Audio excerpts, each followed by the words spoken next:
Hello ji. Welcome and welcome back. कैसे हैं आप सब लोग? आज का टॉपिक है बिलीफ और कंडीशनिंग।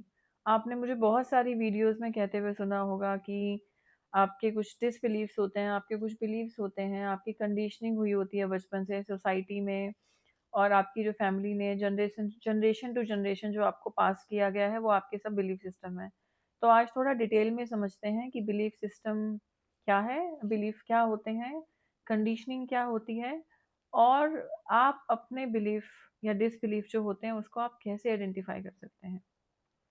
तो सिंपल लैंग्वेज में समझते हैं कि बिलीफ्स क्या होते हैं। बिलीफ वो होता है जिस बात को हम सच मानते हैं, जो हमारा दिल डीपर डाउन बिलीव करता है, मानता है कि ये चीज़ सच है, चाहे वो चीज़ सच हो या नहीं हो।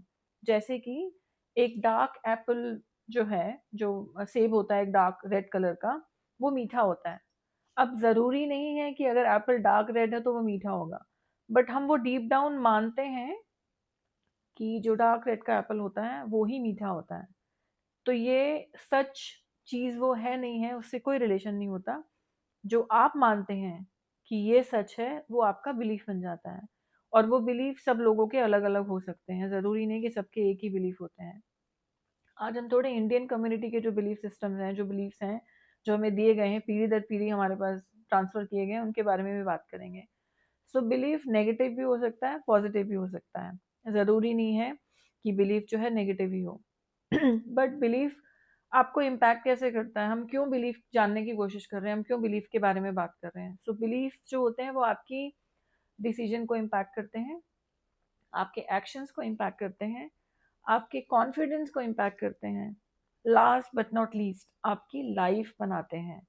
जो बिलीफ सिस्टम है वो आपकी जो आउटर वर्ल्ड है वो बनाते हैं। तो जो लॉ ऑफ अट्रैक्शन है वो आपका बिलीफ सिस्टम के ऊपर ही काम करता है। मैंने अपनी स्टार्टिंग में जब मैंने वीडियोस लॉ ऑफ अट्रैक्शन की बनाई थी, मैंने उसमें ये बात की थी कि जो आप सोचते हैं, जो आप मानते हैं, वही आपकी लाइफ में आपके सामने आ जाता है, वही आपकी सच्चाई बन जाती है। अब कंडीशनिंग क्या होती है? कंडीशनिंग वो प्रोसेस होता है जिसमें आपको वो बिलीफ बार बार दिए जाते हैं। जैसे कि आपके पेरेंट्स का आपको बार बार कुछ बोलना, आपकी सोसाइटी में आपको बार बार कुछ बताना, या आपका टीवी में बार बार देखना। तो ये सब लोग मिलके, सोसाइटी, फैमिली, रिलेटिव्स, या टीवी, या मीडिया, सोशल मीडिया, आपको वो चीज़ को बार बार दिखाता है और आपको बार बार बताने की कोशिश करता है कि यही सच है, यही सच है। तो कंडीशनिंग हो गया प्रोसेस, बिलीफ हो गया आप जो मानते हैं उस कंडीशनिंग के प्रोसेस के थ्रू। अब आप कंडीशनिंग को तो जाके ठीक नहीं कर सकते हैं, क्योंकि कंडीशनिंग तो प्रोसेस है, वो हो चुका है, वो चल रहा है, आपका कंट्रोल नहीं है उन सब चीज़ों के ऊपर, और जो हो चुका आप उसको वैसे भी अनडू नहीं कर सकते हैं। बट जो बिलीफ है वो, उसको चेंज करना वो आपकी चॉइस है। अगर आप डिसबिलीफ, कुछ नेगेटिव बिलीफ्स लेके बैठे हुए हैं जो आपकी लाइफ को इम्पैक्ट कर रहे हैं, और आपको पता लग गया है कि वो कौन से डिसबिलीफ हैं, तो ये पूरी आपकी चॉइस है कि आप चूज़ करें उस डिसबिलीफ को बिलीफ में कन्वर्ट करें, और अपनी लाइफ में वो चीज़ों को अट्रैक्ट करें जो वो बिलीफ आपको अट्रैक्ट करने से ब्लॉक कर रही है। अब मैं कुछ एग्जांपल्स आपको देती हूँ बिलीफ सिस्टम के, स्पेशली जो इंडियन कम्युनिटी में होते हैं। आप भी, हो सकता है आपने अपनी लाइफ में भी ऐसा किया हो, या आपने देखा हो कि जो लड़के होते हैं, छोटे बच्चा जब कोई होता है, अगर लड़के रोते हैं तो उनको क्या कहा जाता है कि चुप हो जाओ, लड़के नहीं रोते हैं, या कहा जाता है कि इट्स शेमफुल, और शेम ऑन यू, आप लड़के होके कैसे रो सकते हैं, लड़के नहीं रोते, तू लड़की है क्या जो तू लड़कियों की तरह रो रहा है, ये लड़कियों की तरह मत रो, लड़के स्ट्रांग होते हैं, बी अ मैन, मर्द नहीं रोता। ये सब आपने बहुत सुना होगा, राइट? मूवीज में भी बहुत दिखाते हैं। तो ये क्या करता है, ये लड़कों को अपने इमोशंस को सप्रेस करने की परमिशन देता है, उनको सप्रेस करने की के लिए सिखाता है, उनको गाइड करता है कि आपको सप्रेस करना है। क्योंकि बचपन से कहा जाता है, जब बच्चे, लड़का रोने लगता है, छोटा बच्चा, उसको कहा जाता है आपको रोना नहीं है, ये तो लड़कियां रोती हैं। तो उनको ऐसा कहा जाता है कि तुम लड़के हो, तुम अगर तुम रोगे तो तुम लड़की बन जाओगे, जो गलत नहीं है। इमोशन सिर्फ इमोशंस होते हैं, इमोशन जेंडर देख के नहीं आते हैं। तो ये सब सिखा के उनको अपने इमोशंस को सप्रेस करने के लिए बोला जाता है। तो वो जब आगे अपनी लाइफ में बढ़ते हैं, अपने रिलेशनशिप में आते हैं, तो वो अपने फीलिंग्स को सप्रेस करने लग जाते हैं। दूसरा एक बिलीफ है, बोला जाता है कि रिलेशनशिप और मैरिजेस बहुत हार्ड हैं। स्पेशली लड़कियों को बहुत सिखाया जाता है इंडियन कम्युनिटी में कि अगर आपको रिलेशनशिप के मैरिज को सस्टेन करना है, अच्छा चलाना है, तो आपको बहुत एडजस्टमेंट करनी पड़ती है। आपको बहुत कुछ देना पड़ता है। आपको अपना सब कुछ दे देना पड़ता है। आपको अपने बारे में नहीं सोचना। अगर आपको चाहिए आपका रिलेशनशिप या शादी चले तो आपको बहुत एडजस्ट करना पड़ेगा। तीसरा एक डिसबिलीफ है, कुछ पाने के लिए कुछ खोना पड़ता है। ये मैंने इंडिया में बहुत सुना है कि अगर आपको कुछ पाना है तो आपको कुछ खोना ही पड़ेगा। अगर आपको कुछ चीज़ चाहिए तो उसके बदले आपको किसी चीज़ का सैक्रिफाइस करना पड़ेगा। जबकि ऐसा बिल्कुल भी नहीं है। कुछ पाने के लिए आपको कुछ खोने की ज़रूरत नहीं है। आप सब कुछ पा सकते हैं बिना कुछ खोए। तो ये एक डिसबिलीफ हमको दिया जाता है। एक फोर्थ डिसबिलीफ है कि जो सक्सेस है वो बहुत मुश्किल से मिलती है। अगर आपको सक्सेसफुल होना है तो आपको बहुत कुछ सैक्रिफाइस करना पड़ेगा। अगर आपको डॉक्टर इंजीनियर बनना है तो आपको अपने फ्रेंड से कट करना पड़ेगा, आपको पार्टीज अटेंड नहीं करनी पड़ेगी। आई मीन आई नो कि आपको मेहनत करनी पड़ेगी, बट ऐसा नहीं है कि आपको सब कुछ छोड़ के ही आप डॉक्टर बन सकते हैं या इंजीनियर बन सकते हैं। एक और मैंने सुना है कि सक्सेस की जो क्राइटेरिया है, अगर आपके पास बड़ा घर है, आपके पास अच्छी जॉब है, आपके पास बहुत सारा पैसा है, आपका बैंक बैलेंस बहुत अच्छा है, आपने कोठी बना ली है, मकान बना लिया बहुत अच्छा, तो ही आप सक्सेसफुल माने जाएँगे। तो वो सक्सेस की एक कैटेगरी बना दी जाती है और हमें बचपन से सिखाया जाता है। तो जिस इंसान के पास बड़ा घर नहीं है, अच्छी जॉब नहीं है, अच्छे पैसे की वाली जॉब नहीं, इसमें ज़्यादा सैलरी मिलती है, वो नहीं है, ये बैंक बैलेंस बहुत ज़्यादा नहीं है, उसको सक्सेसफुल की कैटेगरी में माना नहीं जाता, तो वो इंसान खुद अपने आप को सक्सेसफुल नहीं मानता। सक्सेस की कोई डेफिनेशन नहीं है। सक्सेसफुल होने की डेफिनेशन आप खुद डिसाइड करते हैं। जैसे मैं डिसाइड करूंगी कि मेरी सक्सेसफुल होने की डेफिनेशन क्या है, मैं कब मानूंगी कि मैं सक्सेसफुल हो गई हूँ।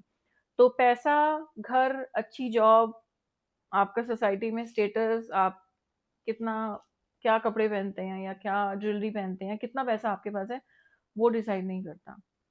तो ये सारे हो गए डिसबिलीफ जो हमको आज तक सिखाए गए हैं। मैंने कुछ एग्जांपल लिए हैं। डिसबिलीफ बहुत सारे होते हैं, बहुत ज़्यादा, जो हमको बचपन से सिखाए जाते हैं। अब क्वेश्चन आता है कि आप अपना डिसबिलीफ को आइडेंटिफाई कैसे करें। जो मैंने एग्जांपल्स दिए इसमें से भी आपके कुछ डिसबिलीफ हो सकते हैं। अदरवाइज आप कैसे डिसबिलीफ आइडेंटिफाई कर सकते हैं कि आप देखिए कि आप किस चीज़ को लेके फियर आप में आता है, किस चीज़ को लेके आप डिस्कम्फर्ट फील करते हैं, किस चीज़ में आप जजमेंटल हो जाते हैं, किस चीज़ में आपको नेगेटिव फील होता है। एक होता है कि आपको सोसाइटी ने सिखाया है कि आपको ऐसा नहीं करना है, बट आपका डीप डाउन जो है वो आप क्या मानते हैं उस चीज़ के बारे में, क्या करना चाहते हैं। जैसे कि पैसे पेड़ पे नहीं उगते हैं, या आपको कहा गया तो आप मानते हैं, बट आप अपने आप से पूछिए डीप डाउन कि आपको लगता है कि सच है। क्या आपने लोगों को देखा है कि पैसे जो हैं वो ईज़िली कमा पाते हैं? तो आप उन एग्ज़ाम्पल्स को ढूँढिए जिनको स्ट्रगल नहीं करना पड़ा पैसे कमाने के लिए। आप उन लोगों को देखिए जो कि एक स्टेशन पे सोते थे, जिनके पास घर नहीं था। हमारे बॉलीवुड में बहुत सारे सेलिब्रिटीज़ भी हैं जो स्टेशन पर सोते थे, बट उन्होंने आज पैसे कमा लिए हैं। तो पैसे कमाना हार्ड नहीं है, आपको मेहनत करनी पड़ती है for sure, but it's not कि आप कमा नहीं सकते हैं। अगेन सक्सेस की अपनी खुद की डेफिनेशन लिखी है। आप ये मत सोचिए कि अगर आपके पास बड़ा घर नहीं है, अपने आप को कंपेयर मत करिए किसी से। तो अपने आप से बात कीजिए, ढूंढिए कि आप कौन सी चीज़ को आप सोसाइटी से लेकर आ रहे हैं, कौन सी चीज़ है जो आप मानना नहीं चाहते लेकिन आप मान रहे हैं क्योंकि आपको सिखाया गया है। अपने उन बिलीफ सिस्टम को आइडेंटिफाई करिए, उन बिलीफ्स को आइडेंटिफाई करिए और उनका ऑपोजिट अपने आप को कहना शुरू कर दीजिए। आपको सोसाइटी ने सिखाया है कि ऐसा नहीं होता, बट आप अपने आप को बार-बार बोलना शुरू कर दीजिए कि ऐसा ही होता है। मेरे लिए तो ऐसा होगा और किसी के लिए ऐसा हो ना हो। याद रखिएगा, रिपिटेशन डिसॉल्व्स द डिसबिलीफ। मतलब किसी चीज़ को बार-बार बोलने से आपके जो डिसबिलीव हैं, वो खत्म हो जाते हैं। क्योंकि जो आपके, याद रखिएगा, जो आपके बिलीफ बने हैं, वो भी आपको जब कोई सी किसी चीज़ को बार-बार कहा गया था तभी बने हैं। आपने जब अपने पेरेंट्स को आपको बार-बार कहते हुए सुना, आपने जब अपनी सोसाइटी में किसी को बार-बार कहते हुए सुना, तो ही आपके बिलीफ बने हैं। तो जब वो बन सकते हैं, तो आप उन बिलीफ्स को, उन डिसबिलीफ्स को खत्म क्यों नहीं कर सकते हैं? तो आज से ही कोशिश करिए, अपने बिलीफ्स को आइडेंटिफाई करना शुरू कर दीजिए। उसको मत मानिए जो सोसाइटी ने आपको सिखाया है, जो आपका दिल अंदर से चाहता है, जो आप करना चाहते हैं, उस बिलीफ को मानना शुरू कर दीजिए और रिपीट करना शुरू कर दीजिए। अपने माइंड को, अपने आप को बार-बार बोलना शुरू कर दीजिए कि नो। मेरा सच ये नहीं है, मेरा सच है वो जो मैं खुद बनाऊँगी या मैं खुद बनाऊँगा। एंड ट्रस्ट मी, आप कर सकते हैं, मैंने भी किया है बहुत सारे डिसबिलीव लेके मैं भी अपनी लाइफ में चल रही थी और चीज़ों को ब्लॉक कर रही थी, एक्शंस नहीं ले रही थी, बट मैंने उन सब चीज़ों को कन्वर्ट कर दिया है।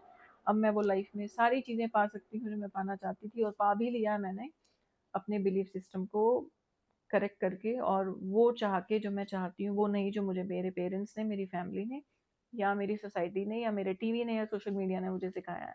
आप भी कर सकते हैं अगर मैं कर सकती हूँ तो। Thank you so